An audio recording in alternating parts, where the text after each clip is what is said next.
Assalamualaikum warahmatullahi wabarakatuh. Perkenalkan, nama saya Rahmawati Febriantika dengan NIM 43020210001. Jadi, pada kesempatan kali ini saya akan menjelaskan salah satu materi dari mata kuliah Teknik Monitoring dan Evaluasi Dakwah yang berjudul atau bertema Teori Komunikasi Dakwah. Jadi, apa sih teori komunikasi dakwah itu?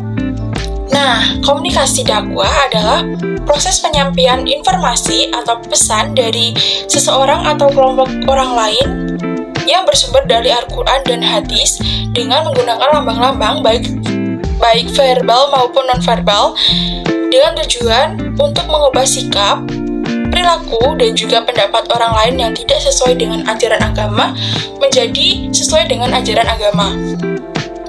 Lalu dalam komunikasi dakwah itu terdapat dua prinsip utama yang menjadi patokan dalam sebuah komunikasi dakwah, yaitu yang pertama adalah what to say atau apa yang disampaikan.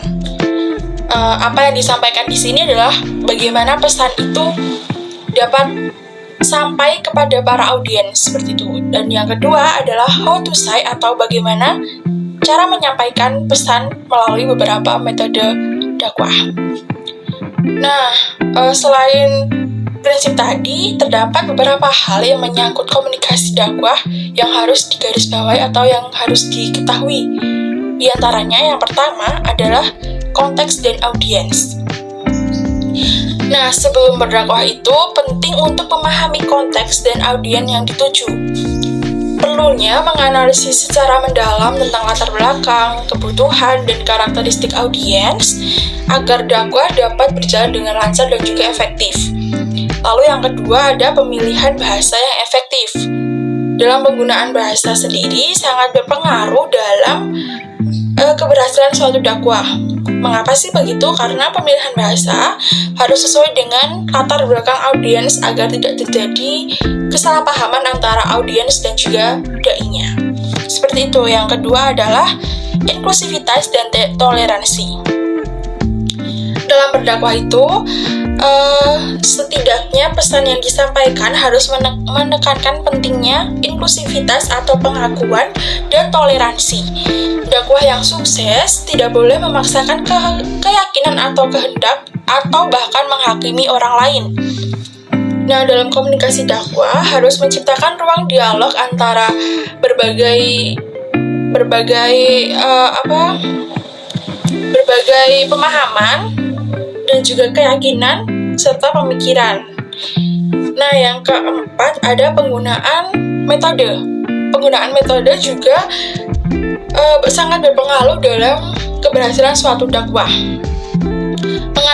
Mengandalkan satu jenis komunikasi dakwah saja pastinya tidak akan efektif dan bahkan akan terjadi kesalahpahaman antara audiens dan juga dai-nya.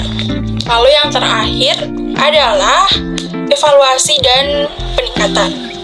Evaluasi merupakan tahap terakhir dari suatu penyampaian dakwah karena dengan evaluasi secara terus-menerus terhadap metode dan efektivitas komunikasi dakwah berguna untuk mengukur dampak pesan untuk merespon feedback dari para audiens seperti itu.